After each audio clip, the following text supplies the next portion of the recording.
রাত পোহালি 22শে মে, ভারত পথিক রাজা রামমোহন রায়ের জন্মদিন। অথচ জন্মের 254 বছর পরেও অবহেলিত তাঁর জন্মস্থান খানাকুলের রাধানগর ও পার্শ্ববর্তী রঘুনাথপুরের বসতবাটি। বারবার অত্যাধুনিক পর্যটন কেন্দ্র গড়ে তোলার প্রতিশ্রুতি মিললেও বাস্তবে কাজের গতি নিয়ে ক্ষোভ রয়েছে স্থানীয়দের মধ্যে। দেশের প্রথম রেলযাত্রী হওয়া সত্ত্বেও আজও রেল মানচিত্রে জায়গা পায়নি তার জন্মস্থান। দীর্ঘদিন ধরে কেন্দ্র ও রাজ্যের মধ্যে দোষারোপ চললেও এবার কেন্দ্র ও রাজ্য একই সরকারের জেরে নতুন আশার আলো দেখছেন এলাকার মানুষ। রাজা রামমোহন রায়ের দৌহিত্রের বংশধর নিত্যব্রত মুখোপাধ্যায় বলেন, সুদৃশ্য পর্যটন কেন্দ্রের পাশাপাশি দর্শনার্থীদের জন্য গেস্ট হাউস, সরকারি বাস স্ট্যান্ড এবং একটি কমিউনিটি হলের প্রয়োজন রয়েছে। নতুন সরকার সাধারণ মানুষের এই দাবিগুলি পূরণ করবে বলেই তিনি আশাবাদী। খানাকুলের রামনগর অতুল বিদ্যালয়ের প্রধান শিক্ষক অমিত কুমার আঢ্য বলেন, জন্মের 250 বছর পেরিয়ে গেলেও অবহেলিত রয়ে গেছে রাজা রামমোহনের জন্মস্থান। তিনি রেল সংযোগের প্রাথমিক উদ্যোগে সাধুবাদ জানিয়ে সেখানে একটি মিউজিয়াম ও বিশ্ববিদ্যালয় গড়ে তোলার দাবি জানান।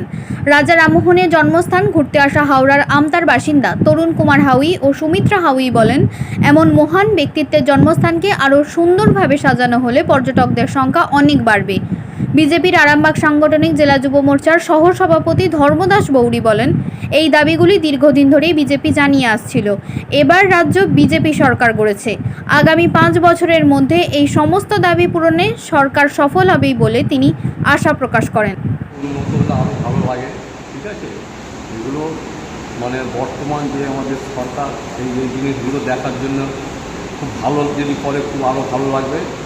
আর দ্বিতীয় কথা হচ্ছে, যেহেতু দুটো সরকার একই এতে আছে, তারা করলে খুব এই পর্যটক কেন্দ্র আরও উন্নত হবে। দেশ বিদেশের লোক এই জায়গায় আসবে, তারা আনন্দ উপভোগ করবে। তো রাজা রামমোহন তো বসতবাটিতে গিয়েছিলেন, হ্যাঁ, দেখলেন তো কি অবস্থায় দেখলেন? দেখেছি যেগুলো, কিন্তু আরও পরিষ্কার পরিচ্ছন্ন হলে তবেই ভালো লাগবে ওই জায়গাটায়। বসতবাটি কি স্থায়ী রয়েছে, ভালোভাবে রয়েছে? না না, খুব ভালো হবে। ভগ্ন অবস্থায়? হ্যাঁ, কি চাই, অবস্থায় পড়ে আছে, কি চাইছেন? উন্নত করার দরকার। কোথা থেকে এসেছেন আপনি? আমি হাওড়া আমতা থেকে এসেছি। কি নাম আপনার? তরুণ কুমার হাউলি। এসেছেন, কেমন দেখছেন পরিস্থিতি কি? দেখছি ভালোই, আরও উন্নত হলে ভালো হয়। এইসব পুরানো বাড়ি তো একটু আরেকটু উন্নত হলে খুব ভালো হয়। ওরা তো বসতবাড়িতে গিয়েছিলেন, কি অবস্থায় দেখলেন? ওই ভাঙাচোরা অবস্থায় আছে, আর নতুন সরকার এসেছে, যদি উন্নত করে ভালো হয়। মানে যদি পুনরায় এগুলোর উপরে নজর দেয়, নজর দেয় তাহলে খুব ভালো হয়। আপনি কতবার এসেছেন রাজা রামমোহনের এখানে? এই প্রথম আসছে। আপনিও চাইছেন যাতে এই ভগ্নচূড়াগুলো কংক্রিটের ভালো জিনিস যাতে আরও উন্নত হয়, ভালো হয়, ভালো লাগবে দেখতে। কোথা থেকে এসেছেন? হাওড়া আমতা থেকে এসেছি। কি নাম আপনার? সুমিত্রা হাওড়া। রামমোহন রায়ের বংশধর হিসেবে কি বলবেন, রাজা রামমোহনের যে বসতবাটি বা জন্মস্থান এই ভগ্ন অবস্থায় পড়ে আছে, কি বলবেন? আমি রাজা রামমোহন রায়ের দৌহিত্র বংশধর। আমার নাম নিত্যব্রত মুখোপাধ্যায়। আমি দীর্ঘকাল ধরে রাজা রামমোহন রায় মেমোরিয়ালটি জেলা পুলিশ কর্তৃক দায়িত্বপ্রাপ্ত হয়ে দেখাশোনা করে আসছি। আজ 50 বছর উপর হয়ে গেল। আর এইটার উন্নয়নের জন্য আমি নিরন্তর লিখে চলেছি। রঘুনাথপুর রামমোহন বসতবাটি, রাধানগর রামমোহনের রাম জন্মস্থান, এই জায়গাগুলো উন্নয়নের জন্য। কিন্তু আজ পর্যন্ত সরকার কিছু করা হলো না। আমি একের পর এক দরখাস্ত দিয়ে আমি ক্লান্ত হয়ে পড়েছি। হ্যাঁ, সুতরাং এখন নতুন সরকার এসেছে, ডবল ইঞ্জিন সরকার। আশা করব এই সরকার রামমোহনের উন্নয়নের জন্য রামমোহন বসতবাটি রঘুনাথপুর থেকে উন্নয়ন করবেন। হ্যাঁ, এবং সেখানে যা যা প্রয়োজন সব কিছু করবেন। অনেক আম গাছ মরে যাচ্ছে, সেগুলো রক্ষা করার ব্যবস্থা করবেন। আর আমাদের রাধানগরে রামমোহনের জন্য একটা রামমোহনের নামে একটা গেস্ট হাউস করবেন। কারণ এখানে ফরেনাররা আসেন, বিদেশ থেকে বিভিন্ন সাহেবরা বেড়াতে আসেন, বিদেশের লোকরা বেড়াতে আসেন, থাকবার জায়গা এখন জায়গা পান না। তার জন্য একটা গেস্ট হাউস করা দরকার। হ্যাঁ, সেটা করবেন সরকার, আশা রাখছি বর্তমান সরকার করবেন, খুব আশাবাদী আমি। আর রামমোহনের একটা বাস স্ট্যান্ড করবেন, কারণ এখান থেকে দুখানা বাস কলকাতায় যায়, WBTC বাস, পশ্চিমবঙ্গ টাউনের কর্পোরেশনের। সেই বাসগুলো স্ট্যান্ড নেই, ফলে স্বল্প জায়গায় বাসটা থাকে। ফলে কখনো লাইব্রেরি পাঁচিলে ধাক্কা মারছে, কখনো লাইব্রেরি গেট ভেঙে ফেলেছে, কখনো রামমোহনের গেট ভেঙে ফেলেছে, পাঁচিল ভেঙে ফেলছে, এইসব অবস্থা। সুতরাং একটা স্ট্যান্ডের খুব দরকার।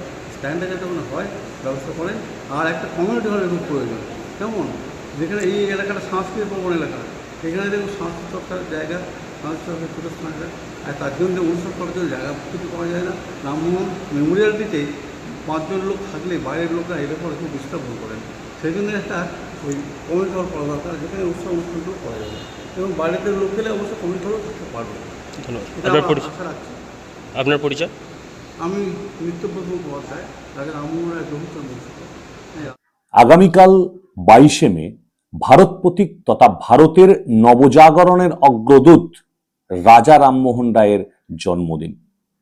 কিন্তু রাজা রামমোহন রায় তার জীবদ্দশায় যেভাবে সমাজ দ্বারা উপেক্ষিত বা অবহেলিত হয়েছিলেন, আজও 254 বছর পরেও তিনি সমানভাবে উপেক্ষিত বা অবহেলিত।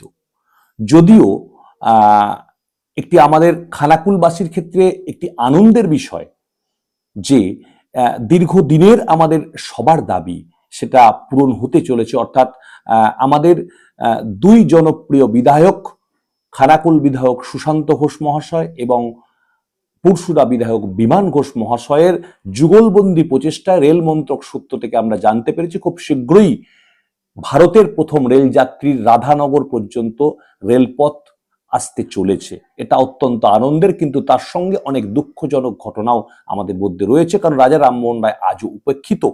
কারণ রাজা রামমোহন রায়ের জন্মভিটা, তার বসতবাটি, সমস্ত কিছু মিলিয়ে যে একটা সুন্দর পর্যটন কেন্দ্র হওয়ার কথা সেটা আজ পর্যন্ত হয়নি। বিগত সময়ে আমরা দেখেছি এটাকে হেরিটেজ ঘোষণা করা হয়েছে, কিন্তু হেরিটেজ ঘোষণার পরে তার কোনো কাজই, কিছু উন্নয়নমূলক কোনো কাজই রাজা রামমোহন রায়ের জন্মভিটেতে হয়নি। রাজা রামমোহন রায়ের জন্মভিটেকে নিয়ে যদি একটা মিউজিয়াম তৈরি করা যায় সেক্ষেত্রেও কোনো কাজকর্ম হয়নি। অনেক মহাপুরুষের নামে বিশ্ববিদ্যালয় তৈরি হলেও রাজা রামমোহন রায়ের নামে কোনো বিশ্ববিদ্যালয় কিন্তু তৈরি হয়নি, যদিও তিনি শিক্ষার ক্ষেত্রে প্রথম যিনি অগ্রণী ভূমিকা গ্রহণ করেছিলেন পাশ্চাত্য শিক্ষা, ইংরেজি শিক্ষা, বিজ্ঞান শিক্ষার ক্ষেত্রে। তাও তার ক্ষেত্রে সমাজ, দেশ, সমাজ ক্ষেত্রে সব ক্ষেত্রেই বিভিন্নভাবে রাজা রামমোহন রায় অবহেলিত। আজ আমরা দেখেছি যে নতুন সরকার প্রতিষ্ঠিত হয়েছে, তাই খানাকুলবাসী হিসাবে নতুন সরকারের কাছে আমাদের একান্ত বিনম্র আবেদন রাজা রামমোহন রায়ের ভাবধারা ছড়িয়ে দেবার জন্য।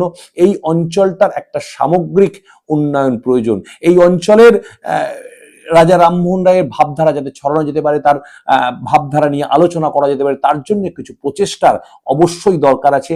এটুকু বিনম্র আবেদন, নিবেদন নতুন সরকারের কাছে রইল। রাজা রামমোহন রায়কে নিয়ে আমরা এগোতে পারলে আমাদের দেশ, আমাদের রাজ্য, আমাদের ভারতবর্ষ অনেক দূর এগোতে পারবে। নমস্কার, আমি অমিত কুমার আঢ্য, প্রধান শিক্ষক, রামনগর অতুল বিদ্যালয়। মনের বসতবাটির যে ভগ্ন অবস্থা সেই নিয়ে কি বলবেন? আপনাদের নতুন সরকার কি কাজ করবে? দেখুন, সর্বপ্রথম এই রামমোহন রায়ের বসতবাটিকে নিয়ে ভারতীয় জনতা পার্টি 2021 সালে যখন ইলেকশনে লড়েছিল তখনও আমরা প্রতিশ্রুতিবদ্ধ ছিলাম যে বিশ্বের মানচিত্রে, অর্থাৎ এই পশ্চিমবঙ্গের মানচিত্রেতে যে পর্যটনের মানচিত্র, তাতে রাজা রামমোহন রায় তার বসতবাটি সেখানে যুক্ত করা হবে।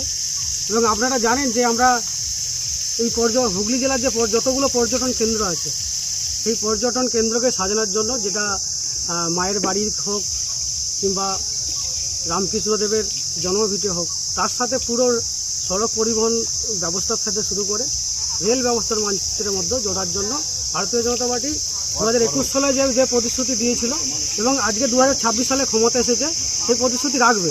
কারণ এটা শুধুমাত্র ভারতীয় জনতা পার্টি নয়, এবং প্রত্যেকটা মানুষের এটা আবেগ, ভালোবাসা যে রাজা রামমোহন রায় তার বসতবাটির সংস্কার হোক, উন্নয়ন হোক। কারণ বিগত দিনে তৃণমূলের সরকার সেই কাজটা করেনি, যেটা করা উচিত ছিল। 15 বছর সরকারে ছিল, যে জেলা পরিষদের আন্ডারে নিয়ে গেছে। দেখুন আজকে কি উন্নয়ন হয়েছে। আজকে পুরো অবস্থা, আজ 15 বছরে পুরো ভগ্ন অবস্থায় পড়ে আছে।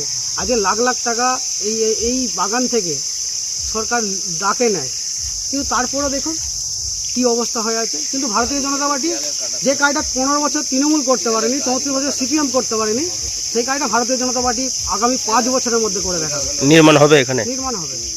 আপনার পরিচয়? ধর্মদাস গৌরী, আরামবাগ সাংগঠনিক জেলা যুব মোর্চার সহসভাপতি।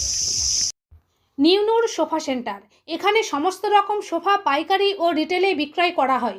সমস্ত সোফা নিজস্ব কারখানায় তৈরি করা হয়।